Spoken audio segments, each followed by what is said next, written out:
Hey, I'm Noam Weissman, and you're listening to Unpacking Israeli History, the podcast that takes a deep dive into some of the most intense, historically fascinating, and often misunderstood events and stories linked to Israeli history. Unpacking Israeli History is generously sponsored by Alan Fisher and Barbara Summer, and John and Rachie Teller. And this episode is generously sponsored by Yoni and Lisa Whitner. Before we start, if you like this podcast, please go straight to Apple Podcasts and rate us a 5 and give us a comment. Leave a comment. Let us know what you think. Subscribe wherever you get your podcasts. Yalla, let's do this. אנו מכריזים בזאת על הקמת מדינה יהודית בארץ ישראל. היא מדינת ישראל. We, the people of Israel, are prepared and anxious to meet the representatives of our neighbors without any preconditions. There are people in Israel and elsewhere say it's impossible to make peace between the Arabs and Israel or the Jewish people. I think they are wrong. When I was in high school and Google was barely a thing, I remember sitting in a Hebrew language class when someone first said Sabra and Shatila. There was no Wikipedia for me to leech off of and feign intelligence, so I relied on my teacher. Mora, what happened at Sabra and Shatila? I innocently asked. Her response? No, dai kvar, shum davar lo kara, yalla, which, if you're not a native Hebrew speaker, roughly translates to shut up, move on, and let's sweep it under the rug. Well, you don't need to be a clinical psychologist, though my parents are, to know that a response like that will only pique a 16-year-old's curiosity. I don't remember how I satisfied that curiosity. I loved my high school experience, but I wish learning about Sabra and Shatila had been mediated by someone who could or frankly would explain it honestly. Someone who could have given me a space to think it through, ask tough questions, and arrive at my own conclusions. So I became an educator. And the more I learn and teach about Israeli history, the more I think about the Stanford prison experiment. How's that for a non sequitur? But hear me out, because I promise I'm getting somewhere with this. In 1971, a Stanford psychology professor named Philip Zimbardo led a study to investigate the psychological effects of power. The study took student volunteers and assigned them arbitrarily to be either prisoners or guards. Now, the results of the study have been questioned a lot, and rightfully so. Its methodology was highly flawed, and its ethics were murky at best. Ethical and methodological qualms aside, the Stanford prison experiment is regularly trotted out as proof of the old adage that power corrupts, and absolute power corrupts absolutely. These college students were probably pretty decent, normal people. But the second the, quote, guards had a taste of power, they flipped. The study lasted less than a week, but in that time, guards began enforcing humiliating punishments on their charges. They took their roles so seriously that they began sneaking into prisoners' cells at night just to abuse them. The study disturbed a lot of people because it suggested that there's something fundamentally dark about human nature. That given the smallest taste of power, even fake made-up power, even the most normal, decent people will end up committing some kind of atrocity. Maybe you see where I'm going with this. See, the Jewish people spent 2,000 years stateless, powerless. Our exile became a part of our liturgy, our very consciousness. Our identities, from the professions we were allowed to pursue to the clothes we were allowed to wear, were predicated on being guests in other people's lands. And we remained and remain acutely conscious of the fact that our welcome could run out at any time. Which means that for 2,000 years, we had never had to grapple with what it means to have real power.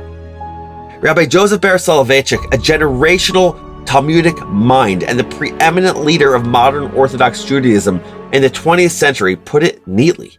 We never had a state. We never had political problems. Each one lived for himself. A private person cannot commit. A private person, a weak person, a persecuted person, a person who did not have anything to say, could not commit the injustices of which, for instance, France or Germany or feudal England committed in the Middle Ages, of course. But all that changed after 1948 and again after 1967. After 2,000 years of exile, wandering, and prayer, we had a state, which meant that, quite aside from a quotidian challenge like how do you clear a swamp or how do you feed all these immigrants, Israeli leadership had to contend with ontological questions like, what the heck are we going to do with the Arabs in our borders? And even more uncomfortably, what is our responsibility to people with less power than us? What is our responsibility as the majority? That is the story we're going to tell today. It's difficult, it's uncomfortable, and it's absolutely necessary if we want to understand Israeli and modern Jewish history. It's a story I wish I had been told when I was a 16-year-old in Hebrew class, innocently asking, without realizing it, what does it mean to have power? Our story starts in 1964. Israel is 18 years old, a veteran of 2 wars and countless attacks and incursions. The 6-day war that would triple Israeli landmass is still 3 years away, which means that the tiny country has far less power than it does today. And it's about to get hit with another wave of terror, courtesy of the newly formed PLO, or Palestine Liberation Organization, whose charter reads, "We, the Palestinian Arab people, who believe in its Arabism and its right to regain its homeland, to amass its forces and mobilize its efforts and capabilities in order to continue its struggle and to move forward on the path of holy war, al-jihad, until complete and final victory has been attained." Just in case that wasn't clear, the PLO laid out their position as follows. Let's read it carefully. Article 17, the partitioning of Palestine and the establishment of Israel are illegal and null and void. Here's Article 18. The claims of historic and spiritual ties between Jews and Palestine are not in agreement with the facts of history or with the true basis of sound statehood. Here's Article 19. Zionism is a colonialist movement in its inception, aggressive and expansionist in its goal, racist in its configurations, and fascist in its means and aims. Israel is a permanent source of tension and turmoil in the Middle East, in particular, and to the international community in general. It was hard to not read that out loud without laughing. It's crazy. In other words, complete victory means no more Israel. It's like the anti-Semitic trifecta: deny Israel's right to exist, deny Jews' historical and spiritual ties to their homeland, and paint Israel as the world's permanent problem. Gosh. So it's not super surprising that the people who drafted this charter had absolutely no problem adopting terrorist tactics, which escalated when Yasser Arafat took over as chairman in 1969. Because nothing frees Palestine like murdering 11 Olympic athletes in Germany. If you're interested in hearing more about that story, make sure to check out our episode on the 1972 Munich Olympics. But the PLO wasn't just a major thorn in Israel's side.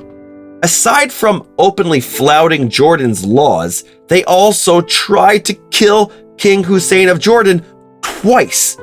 When the Hashemite king kicked the PLO out of Jordan for good, they moved their base of operations to southern Lebanon, where they destabilized the Lebanese government and paid frequent, violent house calls to their Israeli neighbors in the south. By 1978, after a particularly grisly incident in which the PLO killed a tourist, hijacked a bus, and murdered nearly 40 hostages, Israel had had enough. The IDF invaded southern Lebanon, pushing the PLO deeper into Lebanon and away from the Israeli border. When the Israelis left 2 months later, it was with the UN's assurance that its peacekeeping force would prevent more Palestinian attacks on Israeli civilians. As the kids used to say in my long ago youth, lol. UNIFIL, or the United Nations Interim Force in Lebanon, did nothing, and PLO attacks on both Israel and the Christians and Shiites of Lebanon continued. Perhaps the most traumatic and horrifying episode of Palestinian terrorism against Israelis came the next year. If you're squeamish, you may want to skip forward by about a minute because this is rough. In 1979, the Palestine Liberation Front, or PLF, wasn't pleased about Israel's recently signed peace treaty with Egypt. So the PLF leadership sent a few infiltrators, including a 16-year-old Lebanese Druze named Samir Kuntar, into Israel with instructions to kill a police officer and abduct at least 3 civilians to take back to Lebanon. After murdering Officer Eliyahu Shachar, Kuntar and his accomplices broke into an apartment building in Nahariya. They kidnapped Danny Haran and his 4-year-old daughter Einat, forcing them to the beach. Kuntar made Einat watch as he shot and then drowned her father. Then he smashed her head against a rock with the butt of his pistol. Meanwhile, Smadar Haran cowered in a crawl space in her own home, her 2-year-old daughter Yael in her arms. In an effort to keep the baby quiet, Smadar accidentally suffocated her. It's a story that could have come from Poland in 1942. In fact, Smadar's mother was a Holocaust survivor, and Smadar, the sole survivor of the attack that ripped away her young family, recounts thinking of her mother as she hid in her own home, trembling with fear. Israelis were outraged and horrified. Power? What power? And the attacks kept coming.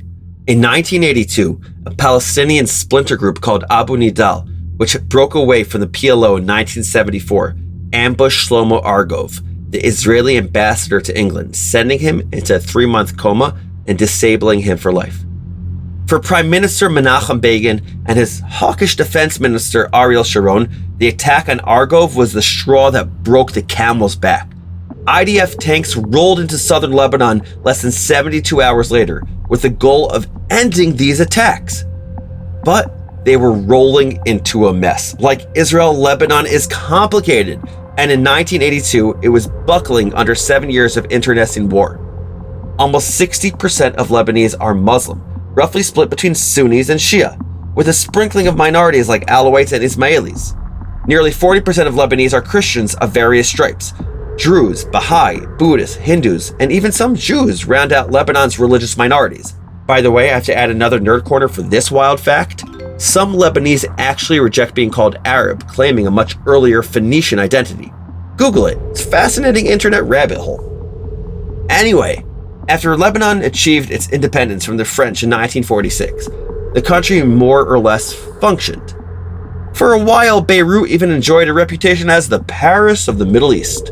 Sadly, that stability was short-lived. The state was largely run by Maronite Christians who had held power and influence since the days of the French, but leftists, Pan-Arabists, and ardently religious Muslims were not exactly enamored of the Maronites' pro-Western government. The Palestinian refugees who streamed into the country in 48 and 67 further inflamed these tensions. By 1975, the country found itself embroiled in a bloody civil war. Meanwhile, the Syrians, sensing a power vacuum they could exploit, began their own incursion, eventually turning Lebanon into a Syrian puppet. So to recap, let's understand this. It's June 1982. Begin is sick of constant PLO incursions from southern Lebanon. Defense Minister Sharon is chomping at the bit to go after the terrorists.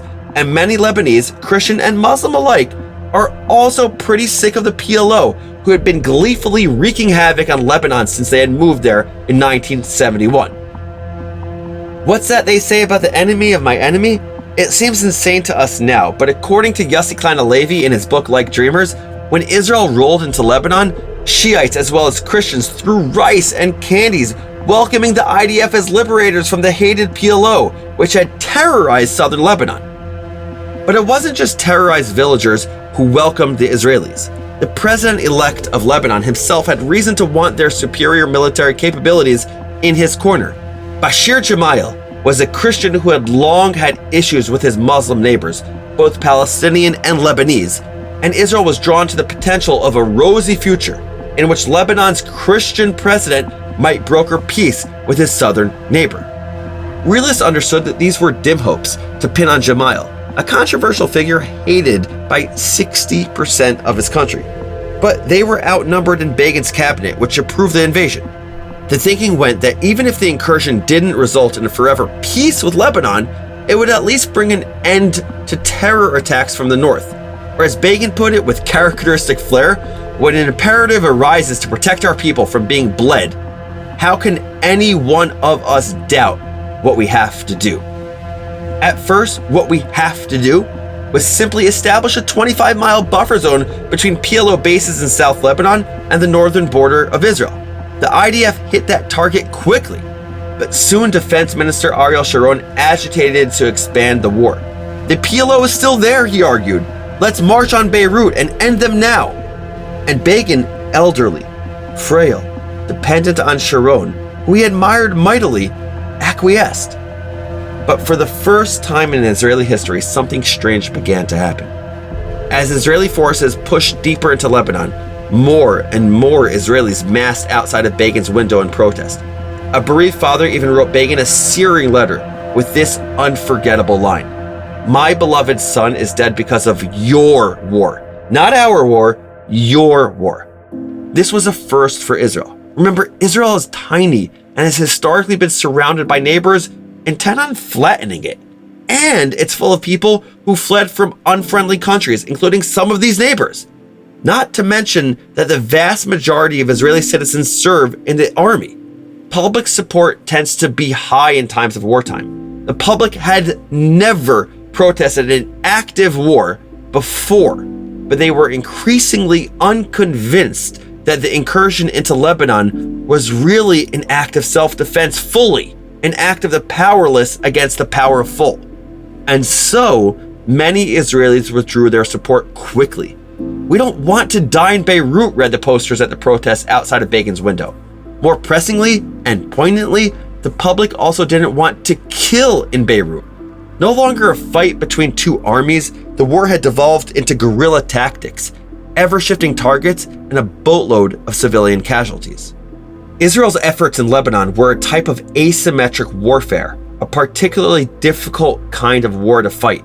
It's not just an issue of strong versus weak, powerful against powerless. Andrew Mack, the scholar who coined the term, explains there is also the question of the morality of the war. When the survival of the nation is not directly threatened, and when the obvious asymmetry in conventional military power bestows an underdog status on the insurgent side, the morality of the war is more easily questioned. These questions were about to turn into a full-throated condemnation. Because President Gemayel, the leader who Israel had hoped would usher in a new era of peace and diplomacy, was assassinated on September 14th, 1982, in the third attempt on his life. Habib Shartouni, a fellow Maronite and a Syrian nationalist, confessed almost immediately to assassinating Gemayel because he sold the country to Israel. That's a quote. Gemayel's death destroyed the Israeli hope of peace with its southern neighbor, not least because of the revenge that Gemayel's political party was about to wreak on the country's Palestinians. Never mind that he had been killed by a Syrian, not a Palestinian. Now, a little background about that. Gemayel headed a Christian political party known as the Phalangist or Kataib Party. The Phalangists were founded in 1936 as a paramilitary youth organization whose main activities were resisting the French, the Pan-Arabists, and anyone else they saw as meddling in Lebanese politics or culture. Though they evolved into a more traditional political party after Lebanese independence, more concerned with elections and voting than with violence, the Phalangists never lost their paramilitary arm. And that paramilitary arm got quite a workout during the bloody years of Lebanon's civil war. It was the Phalangists who opened fire on a bus carrying 22 Palestinians in 1975. According to a New York Times article from the next day, the bus carrying the Palestinians was coming from a rally organized by a guerrilla group to celebrate the first anniversary of the guerrilla attack on the Israeli border town of Kiryat Shmona. But if the Phalangists wanted Lebanon scrubbed of foreign intervention, why would they ally with Israel, the region's pariah? According to a 1975 article in the journal Middle Eastern Studies, conservative Phalangists believed that the prime and direct menace is from radical Arab states and the Palestinian resistance, the enemy of my enemy, etc., etc.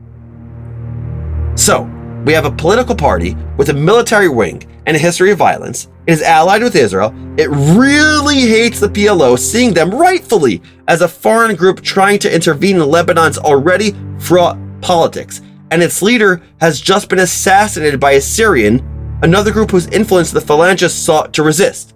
In short, we've assembled all of the ingredients for a massive fashla, the Israeli term borrowed from the Arabic for disaster. The day after Gemayel's assassination, the Israelis rolled into West Beirut.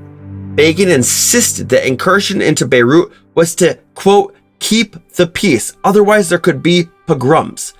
Israel's prime minister proved to be prescient, but unfortunately, not prescient enough, because the Israeli presence in West Beirut did not deter the 2-day pogrom that followed Gemayel's assassination. You see, the West Beirut neighborhoods of Sabra and the adjacent Shatila refugee camp were full of Palestinian civilians and refugees, though the Phalangists and the IDF believed that the PLO was also using the camps as a base of operations. So the Israelis surrounded Sabra and Shatila, sending in roughly 150 Phalangists to mop up the terrorist PLO forces. But the Phalangists did a lot more than just mopping up. And they didn't stop with PLO operatives. If you're squeamish, again, skip ahead by around 30 seconds. This is horrible to hear and horrible to say. The Phalangists spent the next 2 days murdering, raping, and torturing anywhere between 800 and 2,000 refugees, many in horrifying ways. Eyewitnesses reported atrocities like mutilation, castration, scalping, the disemboweling of pregnant women, and the carving of crosses onto people's bodies. According to a 2020 Times of Israel article by Avram Rabinovich, who had covered the massacre for the Jerusalem Post, an Israeli soldier who had been stationed outside the camps told him the Christians had used knives so that the Israelis would not be alerted by the sound of gunfire. As it got dark, the Phalangists asked the IDF for flares so they could see what they were doing. The Israelis, seemingly believing them to be hunting terrorists, complied, their flares illuminating horrifying atrocities. However, the Institute for Middle East Understanding, a Palestinian advocacy organization, contends differently, that Israeli forces fired flares into the night sky to illuminate the darkness for the Phalangists, allowing reinforcements to enter the area on the second day of the massacre, and provided bulldozers that were used to dispose of the bodies of many of the victims. But Rabinovich tells a different story. He recounts a conversation with the Israeli soldiers who encircled the camps. One said a Phalangist had returned to the intersection during the night to request a stretcher. They had already killed 250 terrorists, the militiaman said. The Israelis thought this was absurd. We know how much firepower we have to use before we kill a handful, and here they're claiming to have killed 250, and there had been almost no shooting. The Israeli soldiers had not been thinking about knives and bulldozers.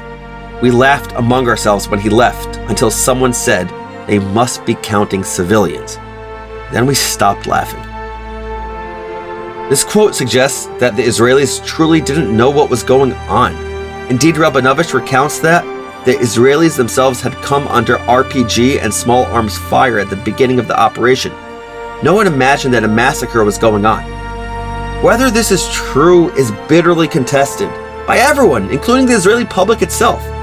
As soon as news of the massacre broke, hundreds of thousands of Israelis flooded the streets.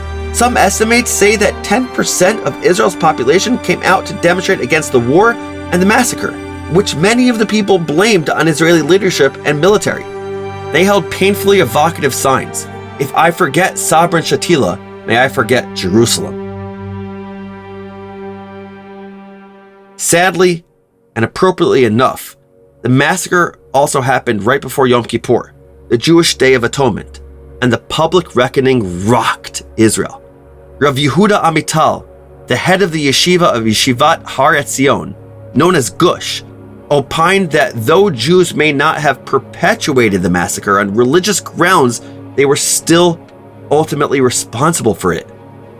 And he condemned it as a sin not even Yom Kippur can cleanse. Rav Amital was not alone in the condemnation. Dr. Yosef Berg, the head of the NRP, the National Religious Party, had opposed the invasion from the first. It's even been reported that Rabbi Joseph Ber Soloveitchik, whose voice you heard at the top of the episode, said in private conversation, "We need to add another Al Chait to the Yom Kippur liturgy," demanding an inquiry into exactly what happened that day in September of 1982. The Israeli public agreed with these religious leaders. The government formed the Khan Commission in February of 1983 to investigate what happened. It's worth noting that though it was clear that Israel did not directly perpetuate the massacre, only Israel established a commission dedicated to uncovering the truth of the massacre. Different Lebanese groups, including the Phalangists who had perpetrated the violence, were perhaps too caught up in the bloody devolution of their homeland to establish any kind of official inquiry. Or more likely, they just didn't care enough to investigate the atrocity that they had committed. And perhaps in establishing the commission, Israel was drawing on biblical tradition. Ruth Weiss's 2007 book, Jews in Power, notes that the Hebrew prophets linked a nation's potency to its moral strength, putting the Jews on perpetual trial for their political actions before a supreme judge. Certainly, this was the mood among the protesters who amassed nightly outside of Begin's window. Now, let's be clear, 1982 Israel was not a theocracy, its politicians were not prophets, and the Khan Commission was not a supreme judge. But the people demanded justice, understandably squeamish about the fact that hundreds, or maybe thousands, of defenseless refugees had been butchered by Israeli allies under Israeli noses. The fact that not a single Israeli soldier had entered the camps was immaterial to many. Right or wrong, their army had surrounded Sabra and Shatila. Their army had power. The Khan Commission was their attempt to investigate that power. The Khan report found Ariel Sharon indirectly responsible for what happened at Sabra and Shatila. It admits that the IDF entered West Beirut without cabinet approval, but it also reminds the reader of the IDF's marching orders. The refugee camps are not to be entered. Searching and mopping up the camps will be done by the Phalangist Lebanese army. And because no Israelis had entered the camps, it was plausible that soldiers couldn't see what was going on. The Khan report reads, "From the roof of the forward command post, it was possible to see the area of the camps, but as all the witnesses who visited the roof of the command post stated, and these were a good number of witnesses whose word we consider reliable, it was impossible to see what was happening within the alleys in the camp from the roof of the command post, not even with the aid of 20 by 120 binoculars that were on the command post roof." In short, the Khan reports found that the Israelis let the Phalangists into the camp. It denies that they saw what was happening, though some contested that claim. And it found that key players failed to stop the massacre once they learned it was happening. Begin, for his part, was unimpressed by the results of the inquiry. He summarized the massacre thus: "Goyim kill Goyim and they blame the Jews." The prime minister was already old and sickly, exhausted from the pressures of the war and the recent death of his wife Aliza. He resigned from office in 1983, saying "Eini yacholod," or "I can't take it anymore." A sad statement for which he would be mocked by left-leaning Israeli satirists. For me, Menachem Begin, who dedicated his life to ensuring that Jews would never be powerless again, is a hero amongst heroes, even with this black eye in his career. Chief of Staff Rafal Eitan, as per the Khan Commission's report, was already due to retire in April of 1983. So the report arrived at grave conclusions with regard to the acts and omissions of the Chief of Staff Lieutenant General Eitan. We have resolved that it is sufficient to determine responsibility without making any further recommendation. So Eitan finished out his tenure as Chief of Staff. As for Sharon, who the report found to bear personal responsibility, he resigned his position as Defense Minister. But he remained in the Knesset as a minister without portfolio and went on to become the Prime Minister less than 20 years later. And yet, despite his hawkish tendencies and his hatred of the PLO, he ended his career pushing for unilateral disengagement from the Gaza Strip in 2005. A complicated man. See our episode on the disengagement for more about that. The link is in the show notes. But perhaps the lesson all three men, as well as Israeli society as a whole, took away from this incident is that asymmetric wars are unwinnable, certainly in the eyes of the international community. Wars that draw protesters to the Prime Minister's window are worse, and power, well, it should be wielded wisely. Hindsight is 2020, isn't it? It's so tempting to shout from 2021, create a buffer zone, yes, but don't roll into West Beirut. Ally with the Phalangists, but don't let them into refugee camps full of people they hate. Or even, don't go into Lebanon at all, build a wall instead. I don't know. It's impossible to say what would have happened if the key players had followed any of this advice, or if Jamal had not been assassinated, or if at the very least, the massacre hadn't happened. It's tempting to play with counterfactuals. But I'm not a novelist interested in dabbling in what might have been. I'm a Jewish educator, and all I have here are the facts that actually took place. and the lessons we ought to wring from them. So that's the story of Sabra and Shatila. Here are your 5 fast facts. Number 1, the PLO was formed in 1964, and its charter was clear: get rid of Israel. However, Israel isn't the only country the PLO didn't get along with. They also destabilized and terrorized Jordan and Lebanon, and were eventually kicked out of both countries, setting up their base of operations in Tunis. Number 2, by 1978, Israel had had enough of the PLO. They invaded southern Lebanon, pushing the PLO further back. But the attacks on civilians in northern Israel kept coming.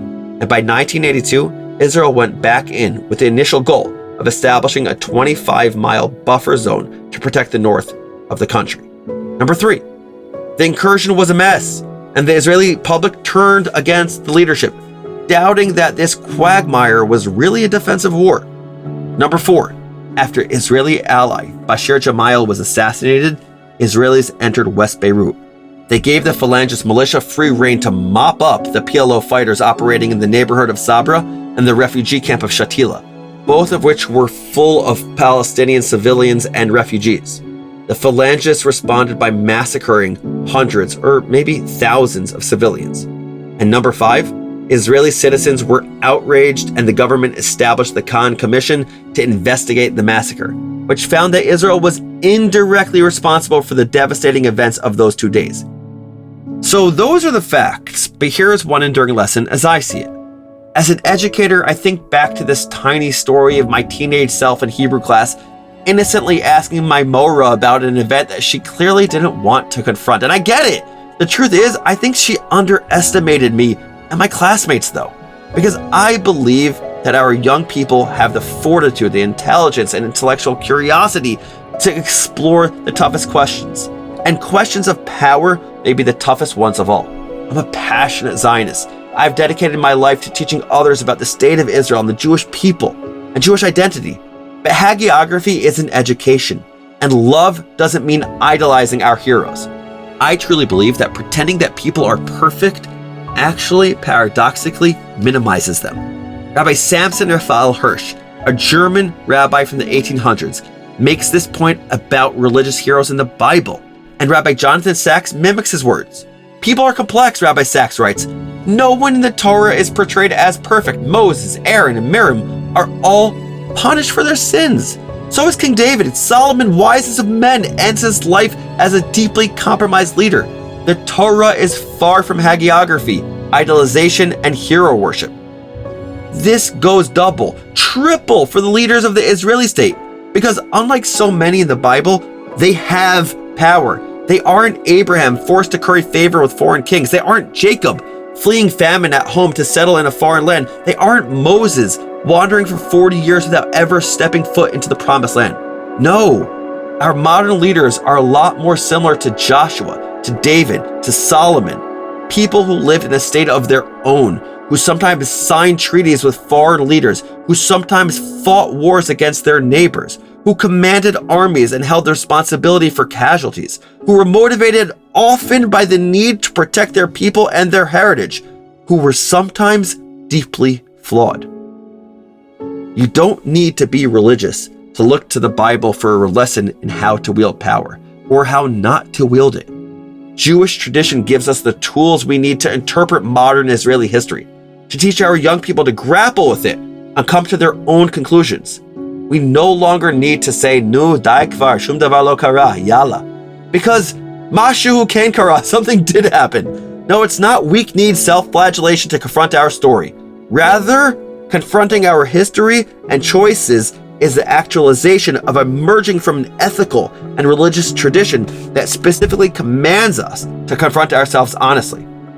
As the Khan Commission demonstrated, the Jewish people now have power. With power comes a responsibility to introspect. And that's what the Jewish people and the Jewish state have been doing since the sui generis moment of the reestablishment of the Jewish state in 1948. And for that, I'm incredibly proud. Thank you all for listening.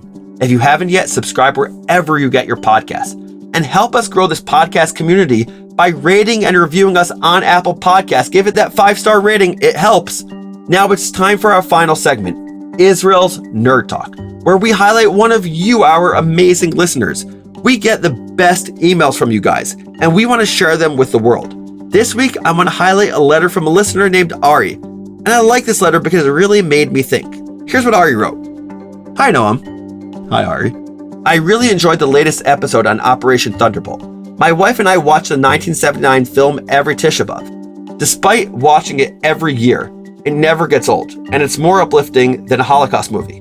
What resonates with me year after year is the message that the Jewish people have to look out for themselves because no one else will. That's been true throughout our history, ad hayom hazeh, meaning until this very day. It's how we survived for thousands of years when much mightier empires, Egyptians, Romans, etc., have not. We've always looked out for and took care of ourselves. As Yoni said in the movie, we are taking on this mission because the hostages are Jews, and if we don't, no one else will. Keep up the great work. Ari, I'm so glad you liked our show and this episode, but I gotta admit that your letter made me kind of sad. I'm not saying you're wrong exactly, but this idea of being set off not because Judaism stands for something critical in the world, not because we are particularly moral, elevating the world in some way, but more simply because the other nations of the world, well, they make sure we're alone. Well, that made me kind of sad, and I've been thinking about it since receiving your letter. It's something I think about often. Are the Jewish people destined to dwell alone? Is that the nature of what it means to be Jewish? I don't know, and I think about it a lot. I'd love to hear more about what you think, and if other people have thoughts like what Ari wrote, please be in touch with us as well. Please be in touch with me. If you have thoughts, comments, suggestions, ruminations, whatever to share, don't hesitate. Be like Ari. Send us a message at podcasts@jewishunpacked.com. That's podcasts@jewishunpacked.com. Unpacking Israeli History is a production of Unpacked, a division of OpenDor Media. Check out jewishunpacked.com for everything Unpacked related and subscribe to our other podcasts.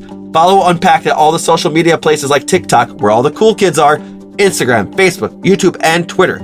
Just look for us at Jewish Unpacked. And again, write to us at podcasts@jewishunpacked.com. Your email might even get on the show. This episode was produced by Rifki Stern. Our team for this episode includes Adia Albaz, Baruch Goldberg, and Rob Pera. I'm your host, Noam Weissman. Thanks for listening. See you next week.